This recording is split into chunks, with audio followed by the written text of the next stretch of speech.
She was the family's biggest shame. The quiet, penniless girl their golden boy son Nathaniel Harrison had inexplicably married. To the powerful Harrison family of Boston, she was a stain on their perfect reputation. Tonight at their glittering annual charity gala, they decided to remove that stain publicly. They offered her a check, humiliated her in front of hundreds of the city's elite, and told her to get out of their lives forever. But as the laughter died, the ballroom doors swung open. And the men who entered didn't just work for the rich. They worked for royalty. The Harrisons were about to learn that the woman they tried to destroy could buy and sell their entire world. The apartment in Somerville was small, but the afternoon light that slanted through the old bay window was kind. It illuminated the dust motes dancing over a worn, comfortable sofa and stacks of books that threatened to topple over. This was the life Sarah had built with Nathaniel Nate Harrison, and it was a life she genuinely, terrifyingly loved.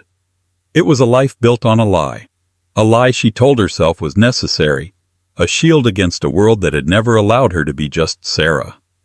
Nate kissed her forehead, his brow furrowed as he loosened his tie. He worked in the mid-ranks of a finance firm, perpetually stressed, perpetually trying to live up to a name that opened doors for him and simultaneously trapped him. "You're staring at it again, aren't you?" he murmured, gesturing to the thick, cream-colored envelope on their tiny dining table. Sarah touched the embossed crest. The Harrison Foundation. Annual Gala. Nate, are you sure I have to go? I never fit in with your family. They tolerate me. Barely. They're just old-fashioned Sarah. Stiff, especially my mother. Nate sighed, rubbing the back of his neck. But this is her biggest event of the year. All of Boston will be there. If I show up without my wife, again, she'll never let me hear the end of it. Please, for me. Sarah looked at his tired, pleading eyes. This was the man who 2 years ago had met her in a Cambridge coffee shop while she was supposedly a grad student on scholarship, and hadn't cared that she was wearing a threadbare sweater. He had loved her for her mind, for her quiet observations, for the person she pretended to be. How could she refuse him? "All right," she said softly. "For you." His relief was palpable. "It'll be fine. We'll go, we'll smile, we'll eat some tiny expensive food, and we'll be home by 11. I promise."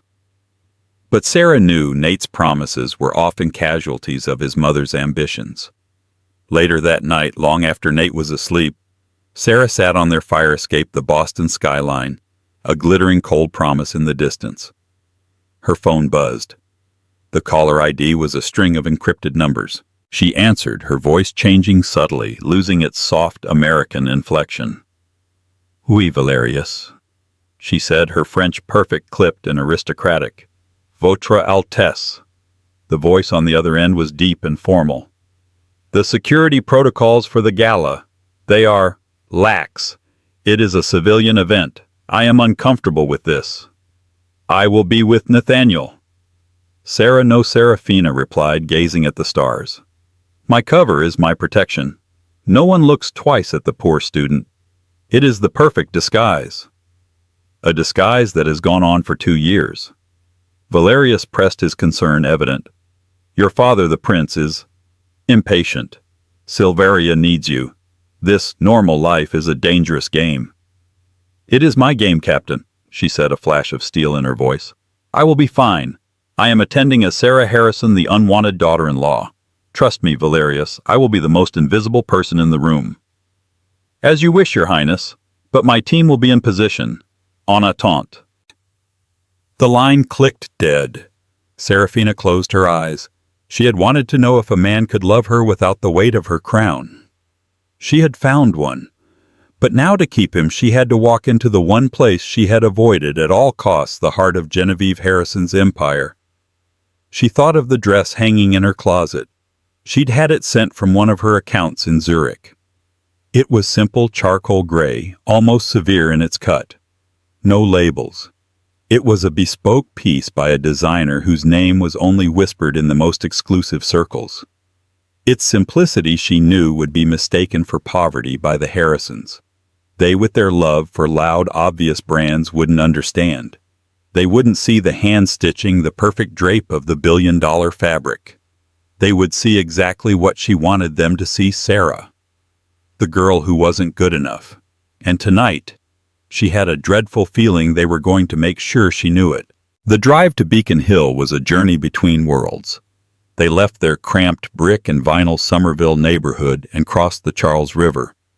The streets narrowed, the cobblestones reappeared, and the gas-lit lamps cast a golden, judgmental glow on the imposing brick facades of Boston's oldest, wealthiest enclave.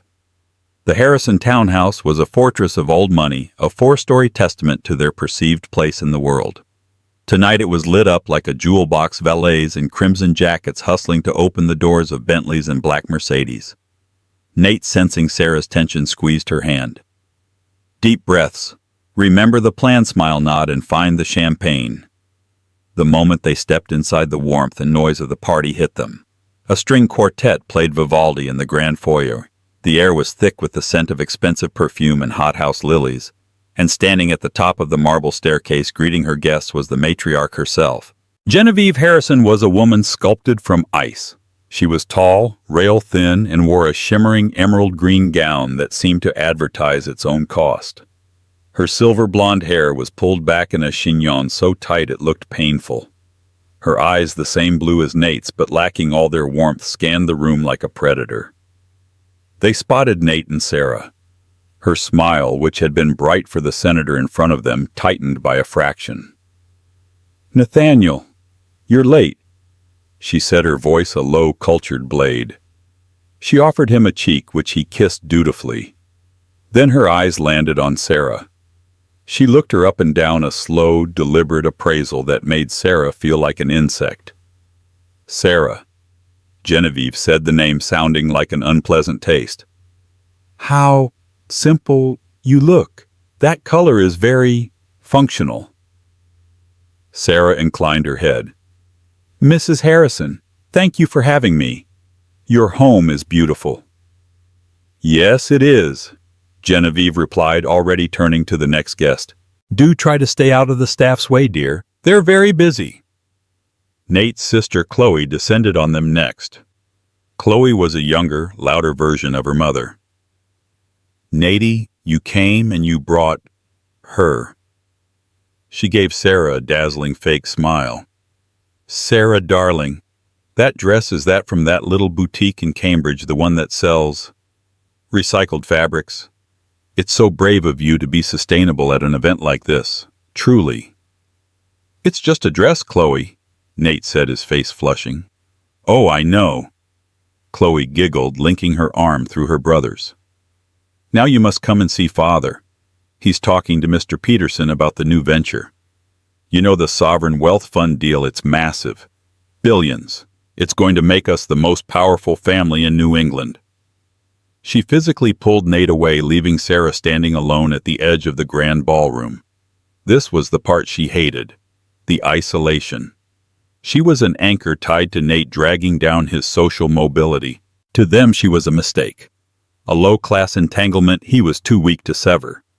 She took a flute of water from a passing tray. She never drank alcohol while on duty, and she was always on duty and retreated to an alcove partially hidden by a large potted palm. From here she could observe. It was a skill honed since childhood. She watched Arthur Harrison, the patriarch, a man who puffed himself up with a cigar and a booming voice, but whose eyes constantly darted to his wife for approval. She watched Chloe flirt outrageously with a man who looked distinctly uncomfortable, a minor British noble, Lord Barnaby Finch.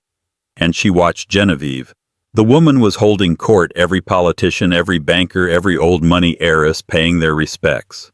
Genevieve was the true power, and Sarah knew with a sinking certainty that all of that power was about to be focused on her. For an hour, Sarah managed to remain invisible. She mastered the art of looking politely interested in the architecture of drifting from one empty corner to the next. She spoke to no one, and no one spoke to her. The invisibility she had cultivated, her greatest defense, was now her prison. Nate was trapped across the room, flanked by his mother and sister being paraded before potential investors. He kept shooting her apologetic glances, but he was a fish on a hook, and his mother was holding the reel. The first direct assault came from Chloe. She approached Sarah holding 2 empty champagne flutes. "Oh, thank goodness," Chloe said with a sigh of relief, pushing the glasses into Sarah's hands. "Could you be a dear and get these refilled for me and Lord Finch? The bar is just—" "Oh!" She feigned a gasp of realization. "Oh, silly me, I'm so sorry, Sarah. For a moment with that gray dress I completely mistook you for one of the waitstaff. How embarrassing. For me, I mean." Her friends standing nearby tittered. Sarah looked down at the empty glasses in her hand, then back up at Chloe's malicious smile. She felt the blood rush to her face, a hot, angry tide. Her royal training warred with the raw, personal sting. A princess does not engage.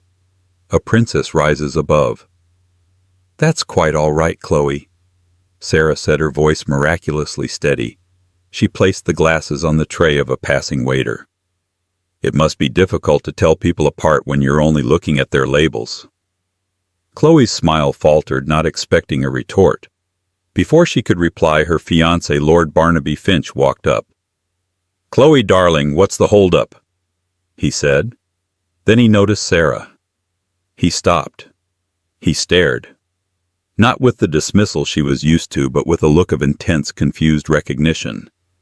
I beg your pardon, madam," he said, his British accent thick.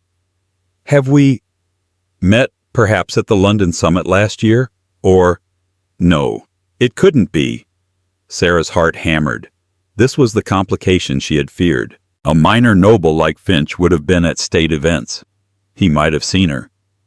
"I'm afraid you must be mistaken, my lord," Sarah said, dipping into a small, polite curtsy that was subtly, perfectly executed. "I'm just Sarah Harrison, Nate's wife." The curtsy, more than her words, seemed to confuse him further, but Chloe, annoyed at the attention shifting, grabbed his arm. "Don't be silly, Barnaby. She's a nobody. She's never been out of Massachusetts. Now come." As they walked away, Finch looked back over his shoulder, his brow furrowed in deep thought. He knows Seraphina thought, a chill running through her. The game is unraveling. She needed air.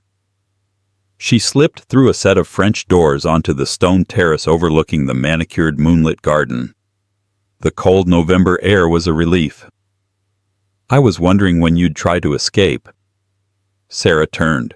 Genevieve Harrison stood in the doorway, a cashmere wrap around her shoulders, her expression unreadable. "I wasn't escaping, Mrs. Harrison. I was just admiring your garden."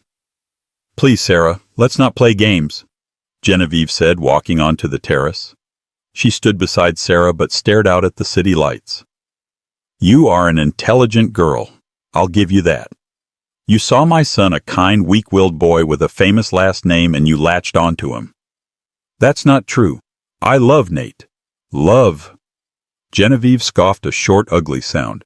"You love what he represents. Security, access, a step up from whatever backwater town you crawled out of.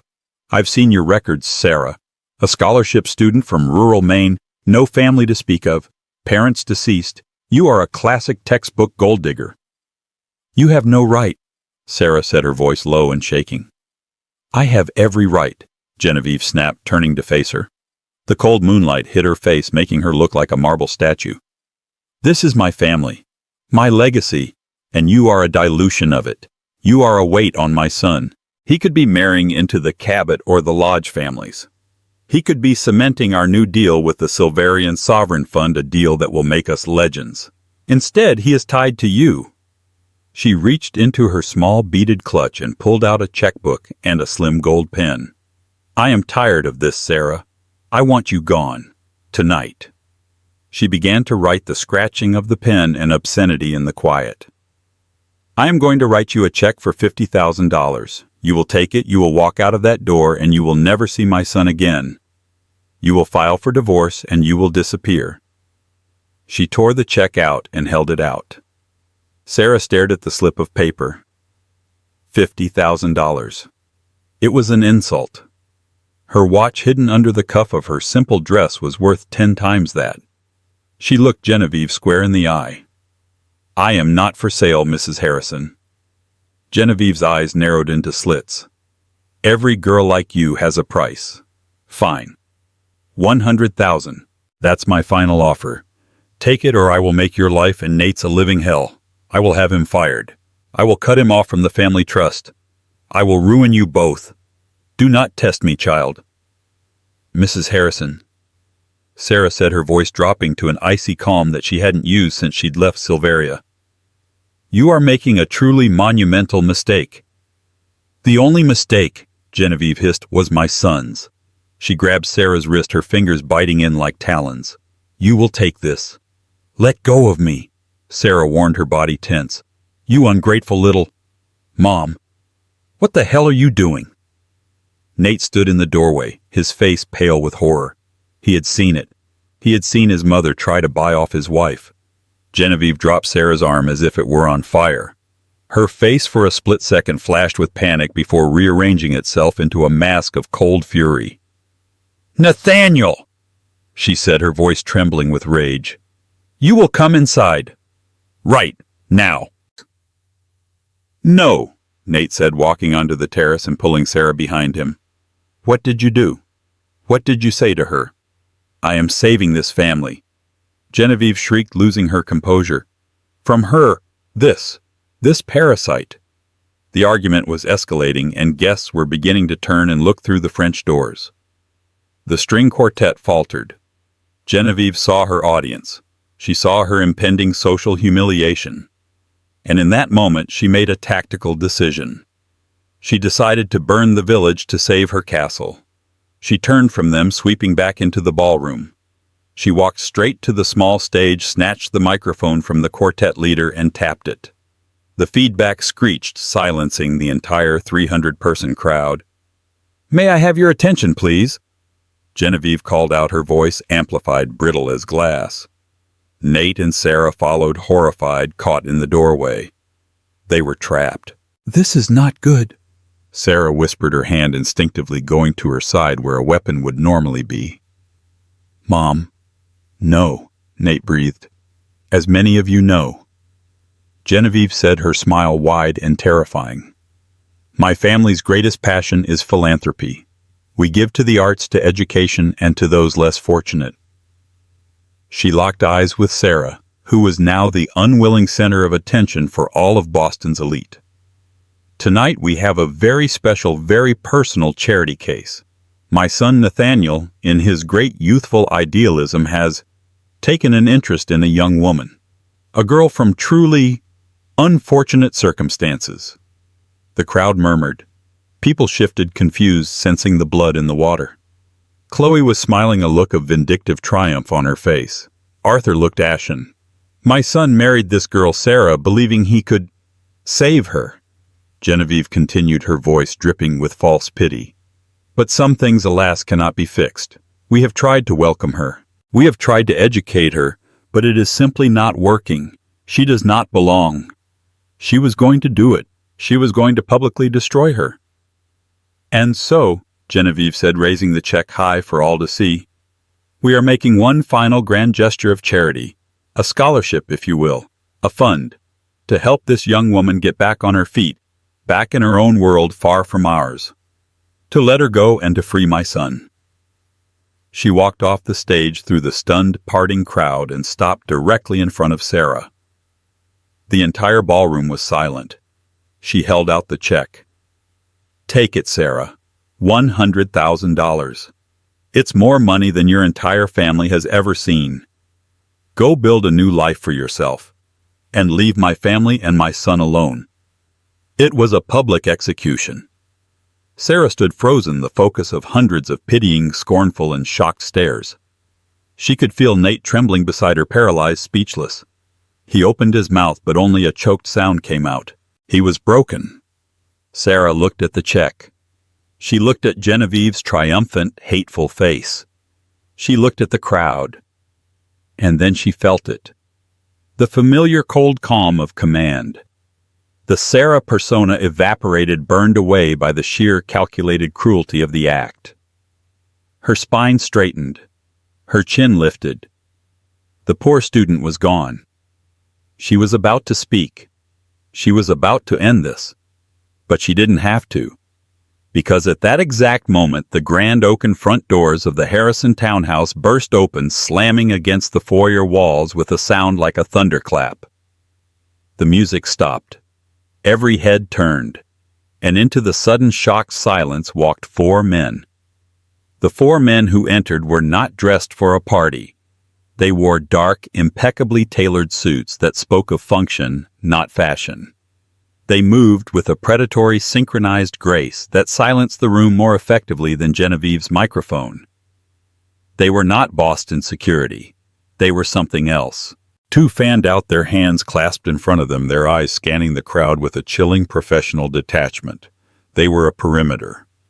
The 3rd man, who was built like a heavyweight boxer, walked directly to the stunned Harrison security guards near the door and murmured something. The guards, who were twice his size, suddenly looked pale and stepped back, offering no resistance. The 4th man, the leader, stepped into the center of the foyer. He was tall, with sharp features and hair as black as a raven's wing. He wore a simple black suit, but the cut was foreign severe. On his lapel was a small, subtle pin, a silver hawk clutching a sprig of mountain laurel. He radiated an authority that made every powerful man in that room look like a child. This was Captain Valerius Stark. Genevieve, furious at the interruption, stormed toward him. "Who in God's name are you? This is a private residence. This is a private party. Security, remove these." Valerius's eyes, the color of glacial ice, flicked to her and dismissed her in the same instant. His gaze scanned the ballroom, passing over the senators, the bankers, and the heiresses, until it found her. Until it found Sarah. Ignoring Genevieve's sputtering, ignoring the 300 shocked guests, Valerius Stark strode directly into the ballroom. The crowd parted for him as if he were a force of nature. He walked straight to Sarah. He did not stop. He did not hesitate. When he was 3 feet from her, he stopped. He clicked his heels together, and in an act that shattered the reality of every person in that room, he bowed. It was not a polite nod. It was a deep, formal 90-degree bow from the waist. A bow of profound, subservient respect. The silence in the ballroom was absolute. It was so quiet, Sarah could hear the frantic pounding of Nate's heart next to her. Valerius straightened. He spoke, and his voice, clear, deep, and laced with a heavy, unplaceable European accent, cut through the hush. "Votre Altesse," he said. "Your Highness." He paused, then switched to flawless, formal English for the benefit of the room. "Your Serene Highness Princess Serafina, forgive this most public of intrusions. The situation has become untenable. Your security is compromised. The prince, your father, has been notified of the breach. He has recalled you. We must depart immediately." The room did not breathe. "Your Highness." Nate was the first to break. He let out a choked, confused laugh. "Sarah, what? What is this? Is this a joke? Did you hire them?" Genevieve seized on this. She too let out a high, brittle laugh. "A princess. Oh, Sarah, this is a new low. A pathetic, desperate, ridiculous charade. You hired actors to what impress us. You pathetic little—" Silence. Valerius's voice was not a shout, but a command so powerful it shook the crystal on the tables. He turned his glacial gaze on Genevieve Harrison. His hand went to his breast pocket and produced a slim black leather case. He flipped it open. It was not a badge. It was a diplomatic passport bearing the silver hawk crest. "I am Captain Valerius Stark, head of the royal detail for the House of Laurent. This," he said, gesturing with a gloved hand to Sarah, "is Her Serene Highness Princess Serafina Anaïs de Laurent, sole heir to the sovereign Principat de Silveria." The name hung in the air. Silveria. A gasp came from the edge of the crowd. Lord Barnaby Finch, Chloe's fiancé, shoved his way to the front. His face was a mask of horror and dawning recognition. My God, Finch stammered, his eyes wide. He stumbled forward and executed his own clumsy, panicked bow. Your Highness, forgive me, I knew it. The London summit, you were with the trade delegation. I am Lord Barnaby Finch. My family has a small holding near your border. My God. Your Highness, my apologies for my fiancé's behavior. If Valerius's words were the match, Lord Finch's recognition was the gasoline. It was real. The entire room seemed to freeze. Chloe's hand went to her mouth, her face draining of all color. Nate looked at the woman he thought he knew, his expression crumbling from confusion into total soul-shattering shock. Sarah. But it was Arthur Harrison, the patriarch, who had the most violent reaction. He stumbled back, grabbing onto a chair for support. His face was the color of ash. Silveria, he whispered, his voice trembling. The Silverian Sovereign Fund. Genevieve. The Peterson deal. They are the investors. Oh my God, Genevieve. She is the investor. The final piece clicked into place. Genevieve Harrison's face, which had been twisted in a mask of triumph, collapsed. The blood drained from it, leaving a sallow, papery white. Her eyes, wide with sheer, unadulterated terror, darted from Arthur to the check still in her hand. And then to the woman she had just publicly, cruelly, and irrevocably tried to destroy. She wasn't a gold digger. She wasn't a nobody. She was the bank. The Sarah that Boston knew was gone. In her place stood Serafina. It was as if a light had been switched on from within. Her posture, always polite, now became regal. The hunted, nervous look in her eyes was replaced by a calm, assessing, and utterly cold authority. She had spent 2 years hiding her power, and now, with her cover blown, the full weight of her birthright settled onto her shoulders. She was no longer a wife. She was a sovereign. She looked at the stunned, silent crowd, her gaze sweeping over them with the practiced disinterest of a monarch reviewing troops. Then her eyes settled on Genevieve Harrison. Serafina took a step forward. Genevieve flinched, a tiny, involuntary movement. You offered me, Serafina said, her voice quiet but carrying in the dead silence, $100,000. She reached out and took the check from Genevieve's limp, trembling fingers. Genevieve didn't resist. Serafina looked at the piece of paper. A generous offer, she continued, to go build a new life. I must confess, Mrs. Harrison, my weekly allowance for personal incidentals is more than this. But it is the charity of the gesture that I find so moving. She held the check up between 2 fingers. Then, with a slow, deliberate motion, she tore it in half, and then in half again. The pieces of paper fluttered to the expensive Persian rug. Genevieve, Arthur Harrison croaked, taking a weak step forward. Your Highness, please. A misunderstanding. A terrible, terrible misunderstanding. We had no idea. Serafina turned her cold gaze on him. No, she said. You had no idea I had power. That is not the same thing. She looked past him to the ashen-faced man who had been introduced as Mr. Peterson, the liaison for the deal. Mr. Peterson, Serafina called out. The man jumped. The Silverian Sovereign Fund, which I personally oversee, was considering a rather large investment in the Harrison Foundation's new tech venture. My father believed in backing forward-thinking American families, but we value partners with discretion, with integrity, with good manners. She let the words hang in the air. This partnership, she stated, her voice final, is dissolved, effective immediately. Valerius, see to it. Yes, Your Highness, Valerius replied. Arthur Harrison let out a sound, a strangled gasp, and clutched his chest. No, please. Billions. Genevieve, you fool. You arrogant fool. He collapsed onto a nearby velvet chair, his face buried in his hands. The Harrison empire had just been decapitated. Serafina then turned her attention to Chloe, who was hiding behind Lord Finch, her eyes wide with terror. "Chloe," Serafina said. Chloe whimpered. "You mistook me for a servant." She looked at Lord Finch, who looked physically ill. "My Lord Finch, your family has leased border farms from mine for, is it 100 years now? I believe that lease is up for review next month." Finch went white. "Your Highness, please, I had no part in this. I tried to tell her." "Perhaps," Serafina said, "you should choose your future alliances more carefully." She turned back to a now sobbing Chloe. "You were right about one thing.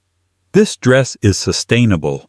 It was designed to last a lifetime, much like the consequences of tonight." Finally, she was alone in the circle of ruins save for one person. Nate. He hadn't moved. He was staring at her, his face a canvas of betrayal, confusion, and awe. He wasn't looking at a princess. He was looking at a stranger. "Sarah," he whispered. The name was a question, a plea. All the coldness, all the regal fury faltered. The Princess Serafina armor cracked, and for a second she was just Sarah again. His Sarah. Her eyes softened, and the pain of her own deceit flooded her. "Nate?" she said, her voice barely audible.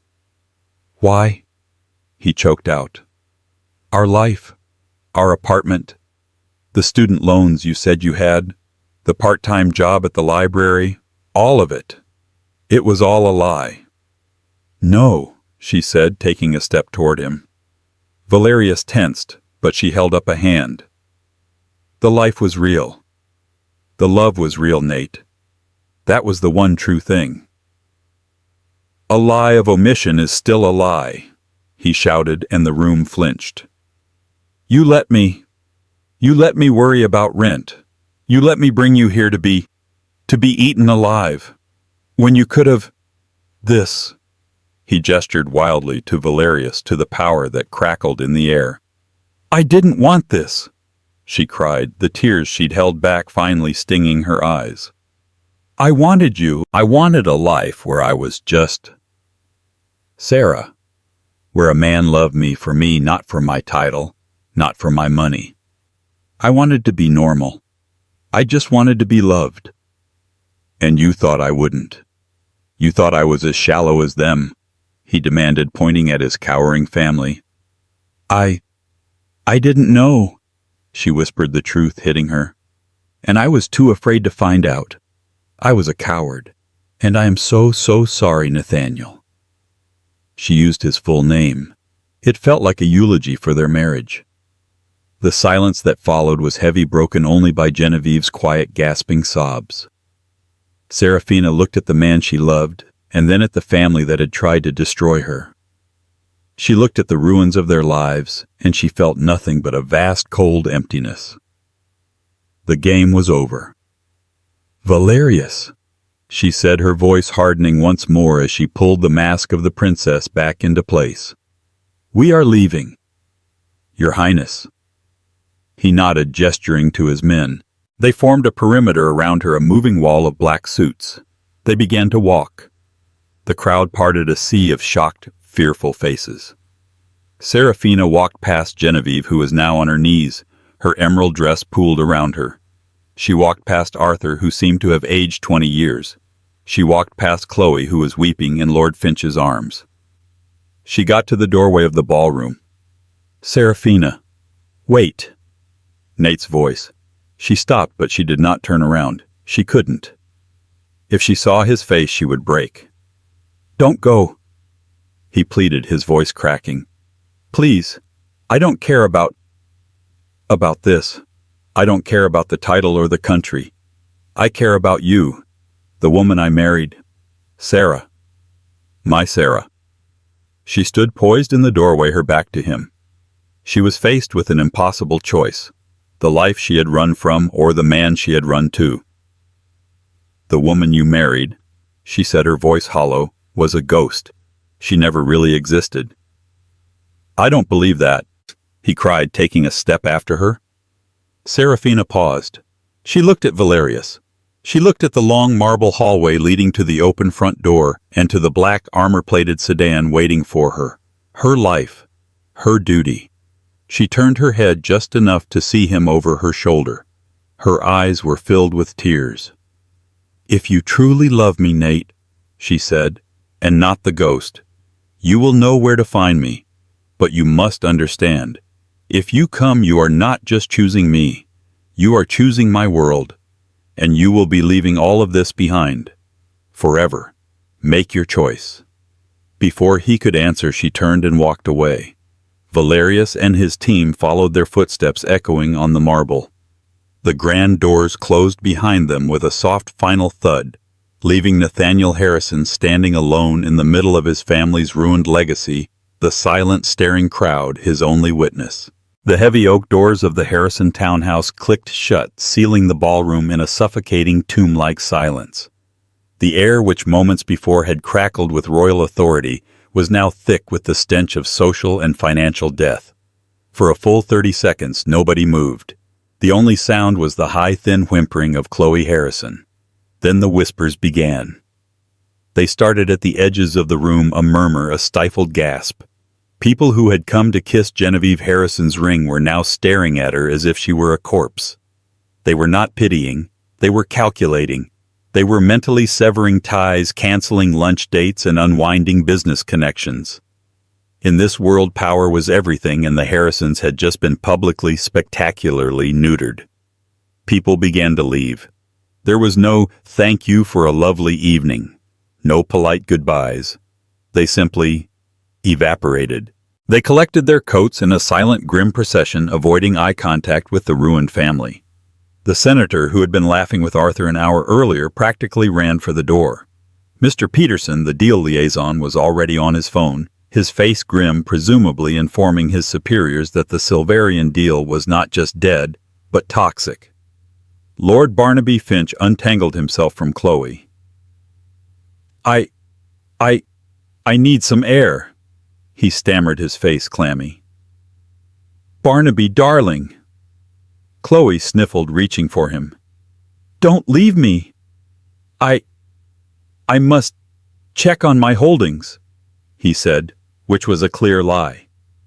He backed away, bowing awkwardly to the room at large, and then fled. He would be on the first flight back to London, desperate to message the Silverian consulate with his deepest, most groveling apologies. The engagement was over. In less than 10 minutes, the grand ballroom, which had held 300 of Boston's elite, was empty. All that remained was the Harrison family, the string quartet, who were packing their instruments with frantic, quiet haste in the scattered, half-eaten trays of hors d'oeuvres.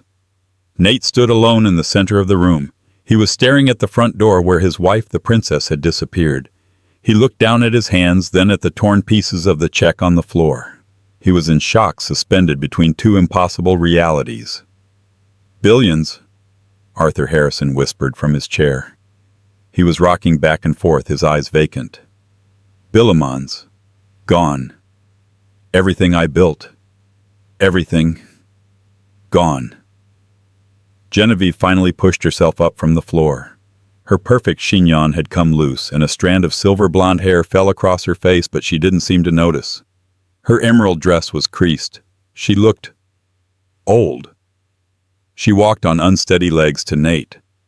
"Nathaniel," she said, her voice a dry rasp. You will fix this. You are her husband. You will go to her. You will apologize. Tell her we were mistaken. Tell her it was a joke. A test." Nate slowly lifted his head. He looked at his mother. The awe, the fear, the lifetime of intimidation. It was all gone. He looked at her, truly saw her for the first time. He saw a petty, cruel, terrified woman. "A test?" he said, his voice dangerously quiet. "You tried to destroy her. You called her a parasite. You offered her money." I was protecting this family, protecting you," Genevieve shrieked, her control snapping. "From what we thought she was. How could we know?" "That's the point, Mother." Nate roared, and the sudden volume made both his parents jump. You didn't know. You just assumed she was worthless because she wasn't us, because she was kind and quiet and didn't care about this." He waved his hand at the opulent empty room. "She was my wife," he yelled, the pain of it finally hitting him. "And I let you do this to her. I stood there and I let you." "Son," Arthur pleaded, "be reasonable. The family, the legacy, the fund." "The fund," Nate laughed, a bitter, broken sound. "That's all you care about, isn't it? You didn't care that I was happy. You didn't care that I loved her. You just cared that she wasn't a Cabot or a Lodge or a goddamn princess." He ran his hands through his hair, turning away from them. He looked back at the door. "If you truly love me, Nate, you will know where to find me." His choice. "Nathaniel." Genevieve tried again, her voice shifting, trying to be soft, manipulative. "Where are you going?" Nate turned back. His face was set. The weak-willed, dutiful son was gone, burned away in the same fire that had forged Serafina. "You wanted her gone," Nate said, his voice cold. "Congratulations, Mother. You got your wish." He started walking not toward his parents, but toward the door. "What are you doing?" Arthur demanded, rising from his chair. "You can't leave. You have to fix what you started." Nate paused at the threshold. He looked back at his mother, his father, and his sobbing sister, who was now alone in the corner. He saw the three of them trapped in their cold, beautiful prison of their own making. "No," Nate said. "I'm not going to fix your mistake. I'm going to try and fix mine." He turned his back on his family, on the Harrison name, on the entire city of Boston. He walked out of the grand townhouse into the cold November night with nothing but the clothes on his back and the impossible, terrifying hope that he could find a way to become the man his princess deserved. Genevieve Harrison watched him go. She didn't scream. She didn't cry. She simply stood in the center of her empty ballroom, surrounded by the ruins of her life, and for the first time, she was truly, utterly alone. The black Maybach S-Class was a silent, armored cocoon gliding through the cold arteries of Boston. It was a rolling fortress, hermetically sealed from the world Serafina had just incinerated. She stared out the tinted bulletproof glass, watching the brownstones of Beacon Hill, symbols of an aristocracy that had just proven itself laughably small, give way to the sterile glass towers of the financial district. She was no longer crying. The Sarah persona, the soft, hesitant grad student, had been a shield.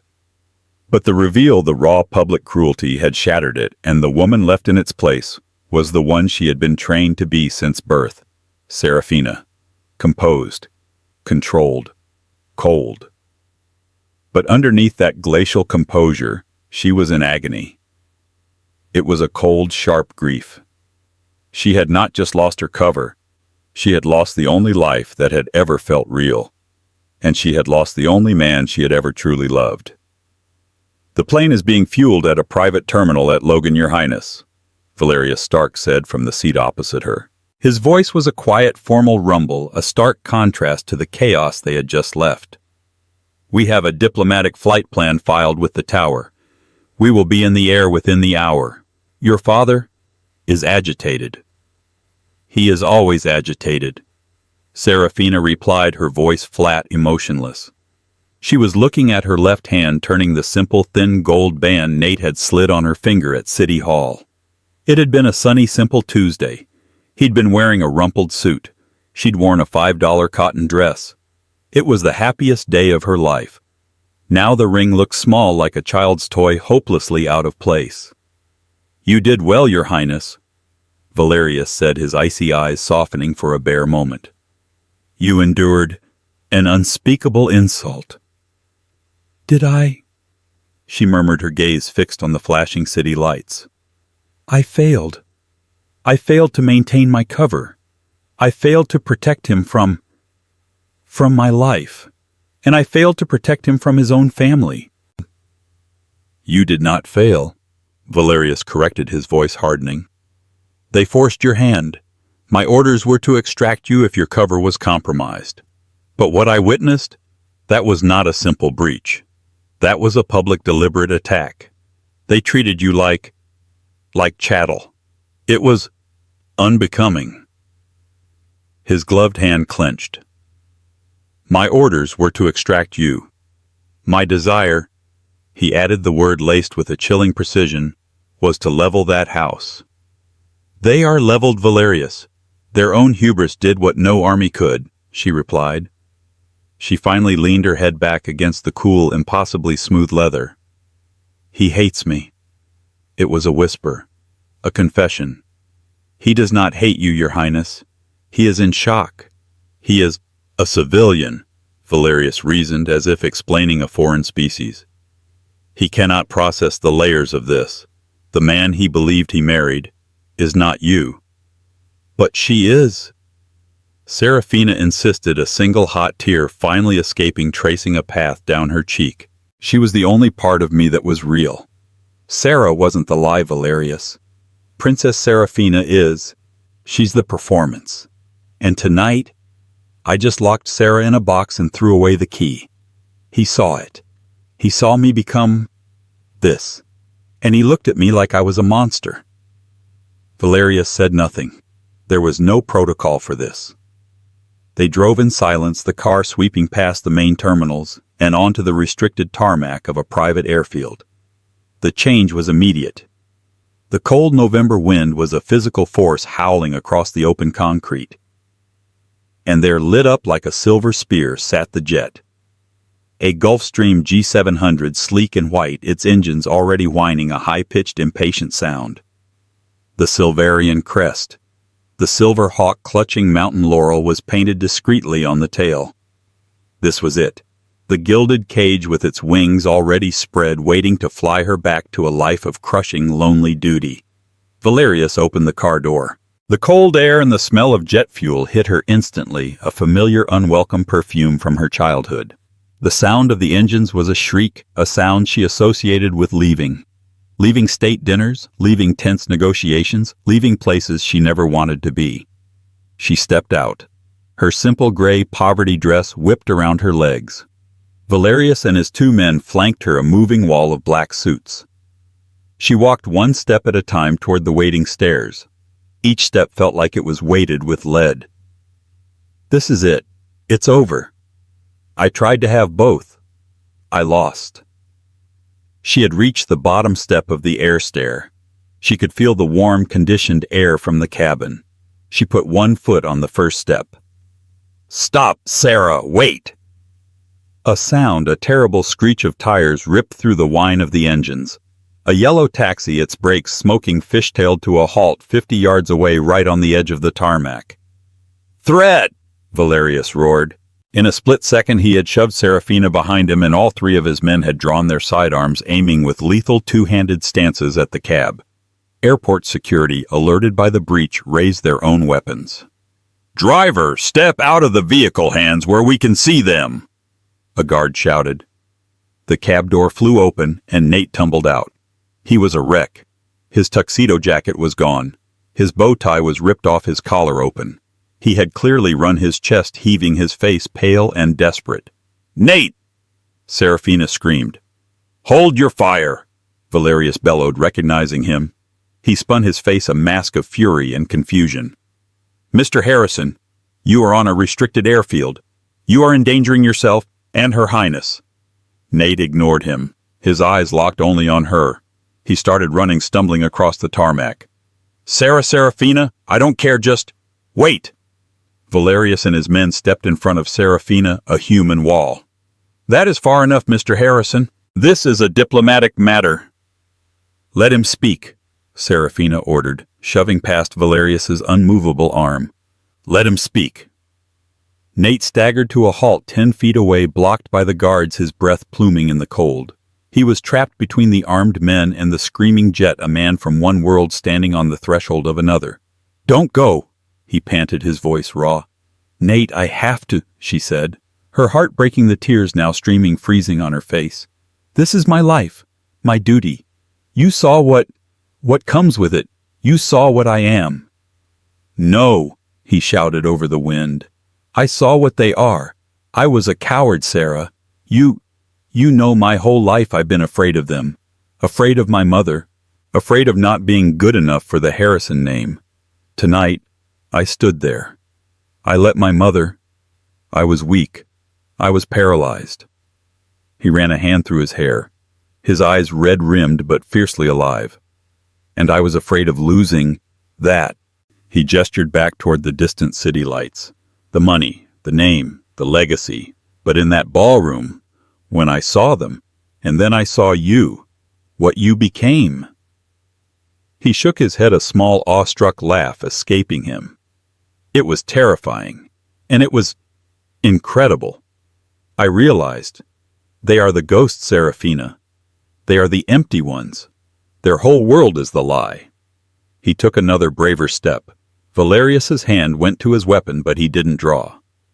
I don't know this world, Nate said, his voice cracking as he gestured to the plane to the armed men. I don't. I'll be a fool. I'll be the American idiot at your state dinners. I don't know your language. I don't know the first thing about being whatever it is you need. I'm just a guy from Somerville who works in finance. I know, she whispered, her resolve crumbling. But I love you, he said, his voice finally breaking. I love Serafina. I love Sarah. I love the woman who reads in our crappy apartment and who makes terrible coffee. And I love the princess who just brought my entire family to its knees with a single terrifying sentence. I love all of you. I don't care about the name. I just care about the person.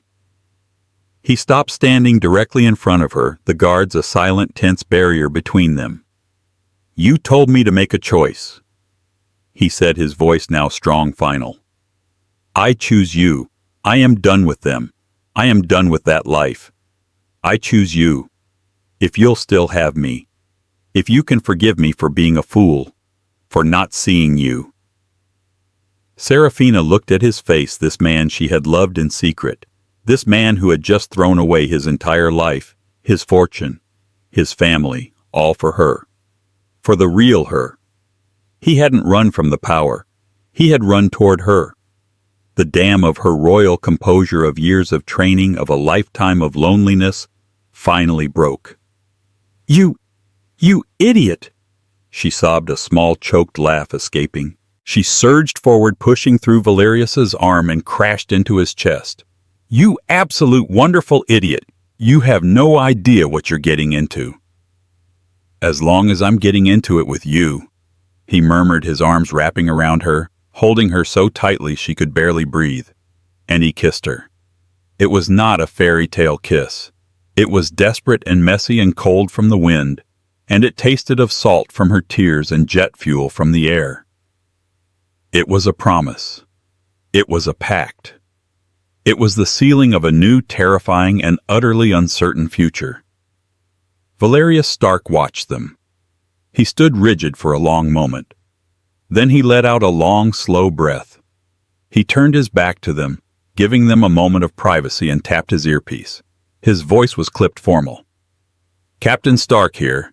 Inform His Serene Highness the Prince. The situation has been resolved. The princess has an additional passenger. No, not a passenger. She has secured her husband. He paused, listening. Yes, sir. That is correct. Mr. Nathaniel Harrison. He is now under the protection of the Silverian crown. We are bringing him home. We are wheels up in 5.